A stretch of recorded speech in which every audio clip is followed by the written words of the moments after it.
et bienvenue dans cette vidéo. J'ai l'énorme plaisir d'avoir avec moi Jean-Paul Albin de la clinique Pasteur à Toulouse. Et juste en coulisses, on discutait de la prise en charge ambulatoire. Et donc là, je me suis dit, j'ai là quelqu'un qui, dans sa pratique, utilise l'ablation ambulatoire. Et je voudrais que tu nous donnes vraiment vos recettes. Comment vous faites? Alors, bon, écoute, sans prétention, l'ambulatoire dans notre structure, c'est quelque chose qui remonte à 20 ans. Et toute l'ablation, je dirais, conventionnelle, que ce soit les flotteurs, que ce soit les quintes, les rentrées intranodales, on le fait en ambulatoire depuis plus de 20 ans.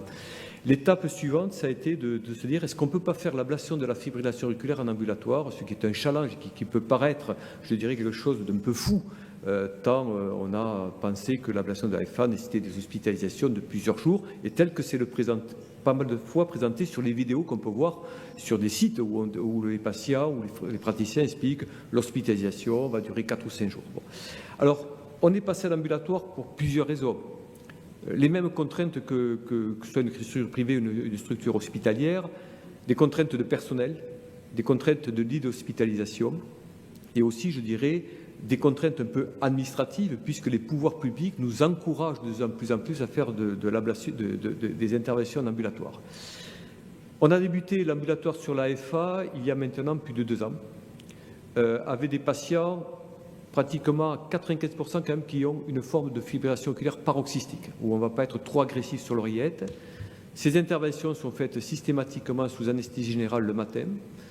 Le patient rentre à jeun, la consultation d'anesthésie a été faite au préalable, le scanner de l'oreille gauche est fait en arrivant à la clinique ou a été fait au préalable, et l'intervention va donc débuter pour le premier patient à 8 heures, le dernier patient sortant de salle vers 13 heures pour leur permettre un retour à domicile en fin de journée.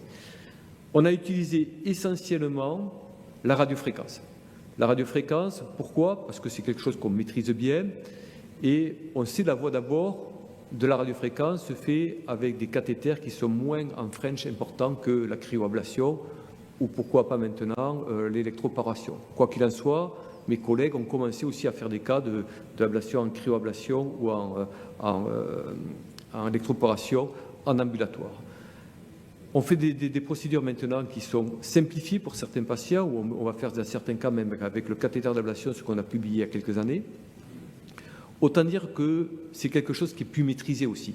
Notre expérience fait qu'on maîtrise mieux le geste, on maîtrise mieux le transeptal, on maîtrise mieux la technologie, ce qui fait que ça nous permet d'envisager ce type de procédure. Le patient reste allongé 6 heures après l'intervention et bénéficie systématiquement d'une échocardiographie cardiaque avant sa sortie. Et bien sûr, il est vu par le praticien pour s'assurer que le point de ponction est propre.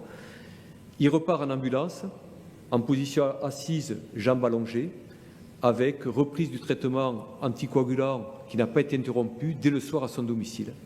Et systématiquement, on a une équipe qui va téléphoner au patient le lendemain matin pour s'assurer qu'il n'y ait pas de complications. Travaillant beaucoup avec des patients qui viennent, je dirais, du Grand Sud-Ouest, il y a un relais qui est fait bien sûr avec le traitement, le cardiologue référent pour le suivi du patient. Donc à ce jour, on a une belle expérience.